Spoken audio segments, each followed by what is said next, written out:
Hello, how you going? My name's Sam and I'm from Core Electronics, and today we're going to be taking a look at how to use DC regulators and converters. They're sort of one and the same thing. Now, what is DC first of all? If you're not familiar with some of these terms like DC, which stands for direct current, then check out our Analogue Electronics Crash Course tutorial first, because it covers off on a lot of the basics of electronics like voltage, current, Ohm's law, and the basics of components. But today we're going to be taking a look at a few different types of converters and regulators and how you can use them in your project. How do they work?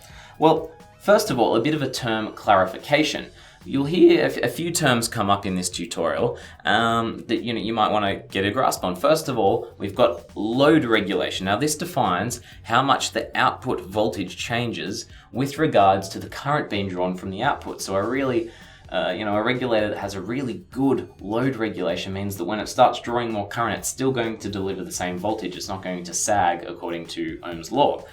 Second of all, we've got line regulation. Now this term defines how much the input voltage changes affects the output. So if you're supplying a converter with, say, 5 volts, and you've got 12, it's a step-up converter, and you've got 12 volts on the output. Now, if you get changes in the input voltage, is that going to affect the output voltage, or is it going to remain pretty constant and stable? And will it do that under load? Things like that. Now, you've also got dropout voltage. Now, on a regulator such as a step-down regulator, you've got what's known as the dropout voltage, and that is the voltage that it can be, the input voltage can be above the output voltage. So it's a bit confusing, but say, for example, we've got a 5-volt regulator. Now, this is an L7805 5-volt linear regulator, and the dropout voltage for it is a couple of volts above the output voltage. So if you have 12 volts, it's going to output the 5 volts. But say the dropout voltage is 2 volts,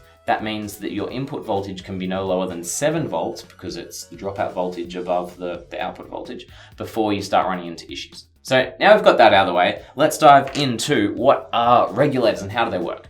Well, we've got two types of regulators: linear regulators and switching regulators, or switch mode regulators, or converters. We're using the term interchangeably here.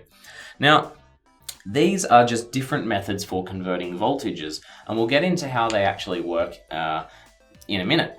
But it is important to note that they're different products. You can't just say that the one is a linear regulator when it's actually a switching regulator, because they operate differently. Now, a linear regulator uses a pretty simple circuit, and it essentially dumps the extra voltage. So say you're converting 12 volts down to 5 volts. Well, a linear regulator usually will have an operational amplifier in it, or loading components inside of here to drop that voltage down to the 5 volts. But a switching regulator actually has a PWM signal driving a really, really fast electronic switch on and off, thousands of times per second.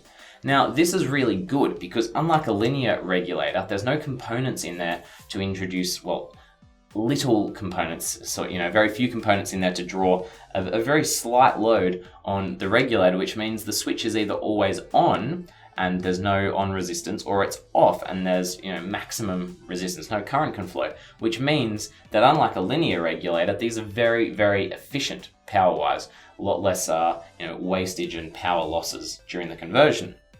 Now, within regulators, there's three terms that you're going to hear thrown around. You've got buck, boost, and a combination of the two, buck boost. Now, these terms are simply whether it's a step down regulator or a step up regulator, and how the circuit works. So a buck regulator is designed to drop the voltage. It's a step down regulator or converter. So say you have a 12 volt input, then that is going to give you, say, a 5 volt output. Or, it's a set 5 volt output, and you can supply 12 volts, 18 volts, 24 volts, whatever. It is a buck switching regulator. Now, if you have a boost switching regulator, that means you're stepping up the voltage. So it might be a 12 volt output, and you can give a variable input voltage between, say, 3 volts and 9 volts, or whatever. Or a buck boost regulator is one that can do both, which is really cool. You give an input voltage, it can give you a wide range of output voltages, both lower and higher than your input voltage, which is really, really cool. So we've got these two different types of regulators. Now, there's also a third type of regulation that we haven't covered, which is Zener Diode. Now, a Zener diode acts like a regular diode. It acts like a valve, except that it has a special property called a Zener voltage. Now, what this does is normally when you would use a diode, it is forwards biased, which means current flows in one direction, and then the other direction it doesn't allow current to flow. Well, with a Zener diode, you can actually reverse bias it, and once that voltage, the reverse voltage, reaches a certain point, reaches the Zener voltage, it'll conduct as well, which is really, really cool, because you can use them to put a quick, easy, dirty regulator on a project, just if you want to, test something out. So what you could do is you have a 12 volts. We've got a diagram in the tutorial. You have a 12 volt supply, and you might have a Zener diode that has a Zener voltage of 5.1 volts. Now you could put this so that it will never always conduct, so you're reverse biasing it. And then as soon as that voltage gets above 5.1 volts, it's going to dump that to ground, and it gives you a nice, fairly stable 5 volt output. But there are some issues with this. You can get sags in your voltage. It's not ideal. It's a quick and dirty method. A good linear regulator or switching regulator is going to be what you want. So now we've discussed some of the trade-offs. Switching regulators are more expensive, but they're much more energy efficient. A linear regulator is less efficient, but they're a lot cheaper.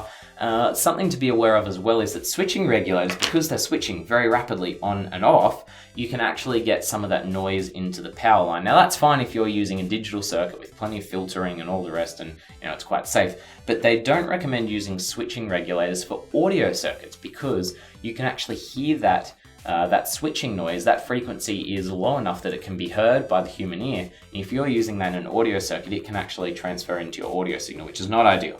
Not ideal at all. So which one is better? Well, switching regulators are fantastic if you want efficiency.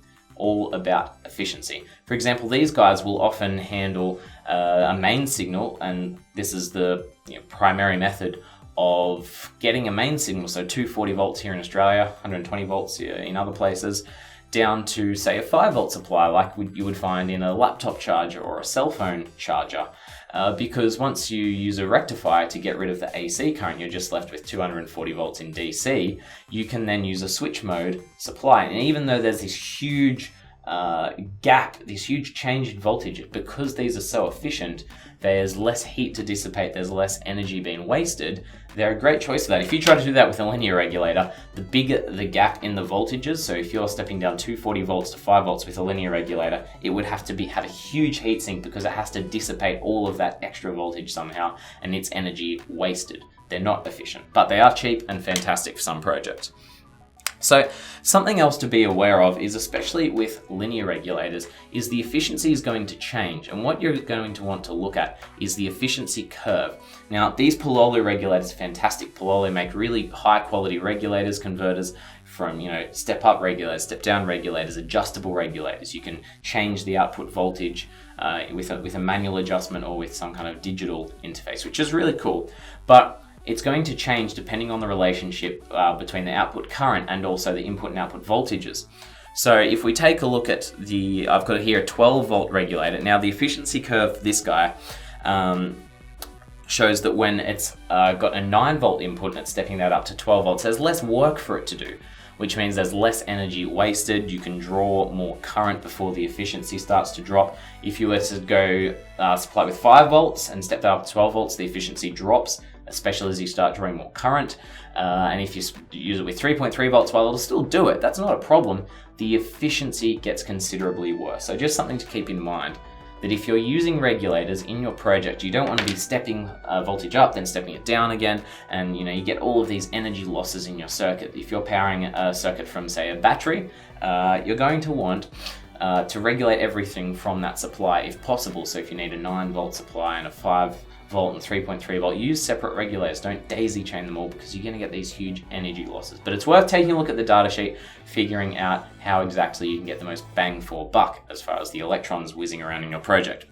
So hopefully this has given you a pretty good introduction to what regulators and converters are. It's a bit of info about how they work. There's a lot more technical detail to go into, but we won't cover that now. That's for another time. But you can easily use regulators and converters. They're quite cheap.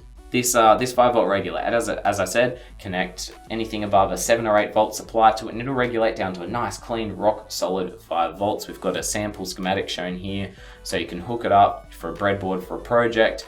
Get a couple of these and keep them on hand, because you're never going to know when when you've got a 9-volt project on your board and you just need that 5 volts for a digital system. So that's all for today, guys. Enjoy, happy making, and we'd love to see some of the awesome projects that you guys are making with linear regulators, switching regulators, and other cool bits of gear. See ya.